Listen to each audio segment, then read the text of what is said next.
दशक 11वा समास 5वा राजकारण निरूपण. श्रीराम. कर्म केलेची करावे, ध्यान धरिलेची धरावे, विवरलेची विवरावे, पुन्हा निरूपण. श्रीराम. तैसे आम्हास घडले, बोलिलेची बोलणे पडिले, काजे बिघडलेची घडले, पाहिजे समाधान. श्रीराम. अनन्य राहे समुदाव, इतर जनास उपजे भाव, ऐसा आहे अभिप्राव, उपायाचा. श्रीराम. मुख्य हरिकथा निरूपण, दुसरे ते राजकारण, तिसरे ते सावधपण, सर्व विषयी. श्रीराम. चौथा अत्यंत साक्षेप, फेडावे नाना आक्षेप, अन्याये थोर अथवा अल्प, क्षमा करीत जावे. श्रीराम. जाणावे पराचे अंतर, उदासीनता निरंतर, नीतिन्यायासी अंतर, पडोच नेदावे. श्रीराम. संकेते लोक वेधावा, येकून एक बोधावा, प्रपंच ही सावरावा, येथा न शक्या. श्रीराम. प्रपंच समयो ओळखावा, धीर बहुत असावा, संबंध पडो नेदावा, अतिपरितयाचा. श्रीराम. उपाधीसी विस्तारावे, उपाधीत न संपडावे, नीचत्व पहिलेच घ्यावे, आणि मूर्खपण. श्रीराम. दोष देखो न झाकावे, अवगुण अखंड न बोलावे, दुर्जन सापडो न सोडावे, परोपकार करोनी. श्रीराम. तरे भरोच नये, सुचावे नाना उपाये, नव्हे तेची करावे कार्ये, दीर्घ प्रयत्ने. श्रीराम. फड नासोची नेदावा, पडिला प्रसंग सावरावा, अतिवाद न करावा, कोणी एकासी. श्रीराम. दुसऱ्याचे अभिष्ट जाणावे, बहुतांचे बहुत सोसावे, न सोसे तरी जावे, दिगांतराप्रती. श्रीराम. दुःख दुसऱ्याचे जाणावे, ऐकोन तरी वाटोन घ्यावे, बरे वाईट सोसावे, समुदायाचे. श्रीराम. अपार असावे पाठांतर, सन्निधची असावा विचार, सदा सर्वदा तत्पर, परोपकारासी. श्रीराम. शांती करून करवावी, तरे सांडून सांडवावी, क्रिया करुनी करवावी, बहुतान करवी. श्रीराम. करणे असेल अपाये, तरी बोलून दाखवू नये, परस्परेची प्रत्यये, प्रचिती साणावा. श्रीराम. जो बहुतांचे सोसीना, त्यास बहुत लोक मिळेना, बहुत सोसिता उरेना, महत्व आपुले. श्रीराम. राजकारण बहुत करावे, परंतु कळोच नेदावे, परपीडेवरी नसावे, अंतःकरण. श्रीराम. लोक पारखून सांडावे, राजकारणे अभिमान झाडावे, पुन्हा मेळवून घ्यावे, दुरील दोरे. श्रीराम. हिरवटासी दुरी धरावे, कचरटासी न बोलावे, संबंध पडता सोडून जावे, एकीकडे. श्रीराम. ऐसे असो राजकारण, सांगता ते असाधारण, सुचित असता अंतःकरण, राजकारण जाणे. श्रीराम. वृक्षी रूढासी उचलावे, युद्ध करत्यास ढकलून द्यावे, कारभाराचे सांगावे, अंग कैसे. श्रीराम. पाहता तरी सापडेना, कीर्ती करू तरी राहेना, आले वैभव अभिळासीना, काही केल्या. श्रीराम. एकाची पाठी राखणे, एकास देखो न सकणे, ऐसी नव्हेत की लक्षणे, चातुर्याची. श्रीराम. न्याय बोलताही मानेना, हित तेची न ये मना, येथे काहीच चालेना, त्यागे विण. श्रीराम. श्रोती कळोन आक्षेपिले, म्हणून बोलिलेची बोलिले, न्यून पूर्ण क्षमा केले, पाहिजे श्रोती. श्रीराम. इति श्री दासबोधे गुरुशिष्य संवादे राजकारण निरूपण नाम समास 5वा समाप्त.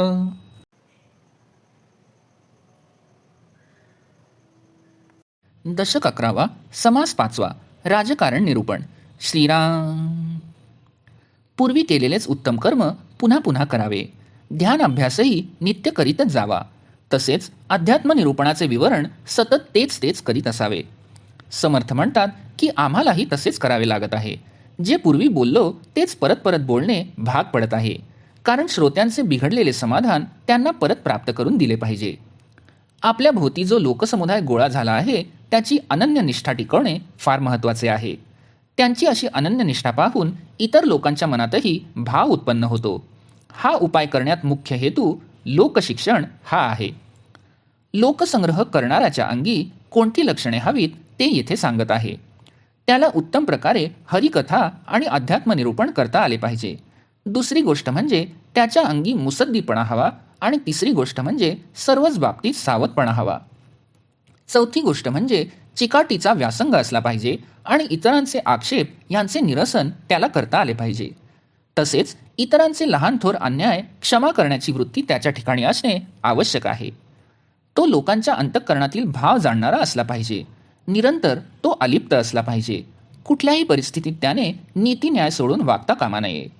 संकेताने त्याने लोकांना आकर्षित करून घ्यावे व लोकांना उपदेश करावा, शहाणे करावे आणि यथानुशक्ती त्यांचा प्रपंच सावरण्यासही मदत करावी. प्रपंचात वेळ प्रसंगाचे भान ठेवावे. कठीण समयीही धीर सोडू नये. यथायोग्य ते सर्व करीत असताही प्रपंचात अधिक गुंतू नये. आपल्या कार्याचा व्याप वाढवावा, पण त्यात जास्त गुंतू नये. सुरुवातीपासूनच आपण आपल्याकडे कमीपणा घ्यावा, मूर्खपणाही घ्यावा. दुसऱ्याचे दोष दिसले तरी त्यावर पांघरून घालावे. कुणाचेही अवगुण कधीच बोलून दाखवू नयेत.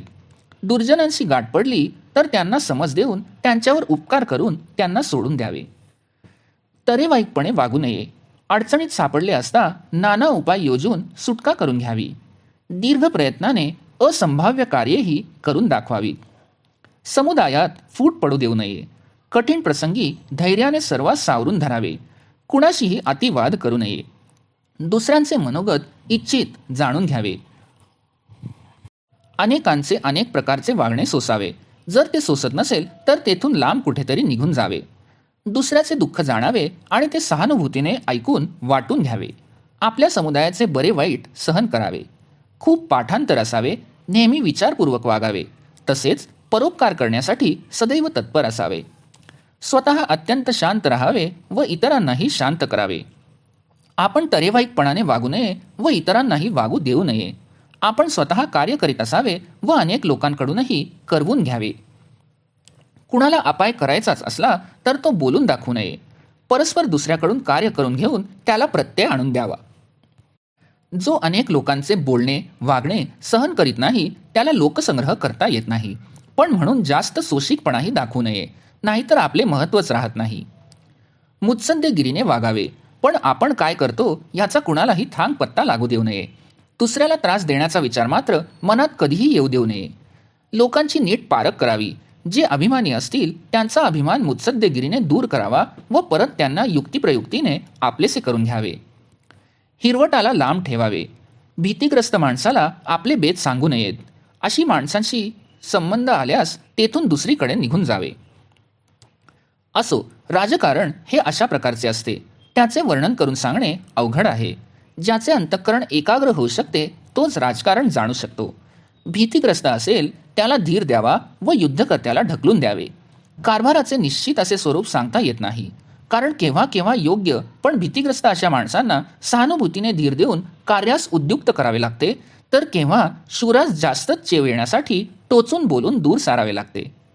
जो मुत्सद्दी असतो त्याला शोधू जावे तर तो सापडत नाही, पण कीर्ती वाढेल असे कार्य केल्याशिवायही तो राहत नाही. बरं, लौकिक वैभवाचा स्वार्थही त्याच्या ठिकाणी आढळत नाही. एखाद्याची पाठ राखणे आणि कुणा एखाद्याचा उत्कर्ष पाहू न शकणे ही काही चातुर्याची लक्षणे नव्हे. न्याय्य असेल ते सांगू लागले असता जो ते ऐकत नाही, जी गोष्ट त्याच्या हिताची म्हणून सांगण्यास जावे तर ते ज्याच्या मनास येत नाही, अशा माणसापुढे काही उपाय चालत नाही. त्याचा त्यागच करावा लागतो. श्रोत्यांना हे सर्व कळत असून त्यांनी आक्षेप घेतला म्हणून पूर्वी बोललेलेच परत बोलावे लागते. तरी श्रोत्यांनी आधी कोणी काही बोलले गेले असेल तर त्याबद्दल क्षमा केली पाहिजे. इति श्रीदासबोधे गुरुशिष्य संवादे राजकारण निरूपण नाम समास 5 समाप्त.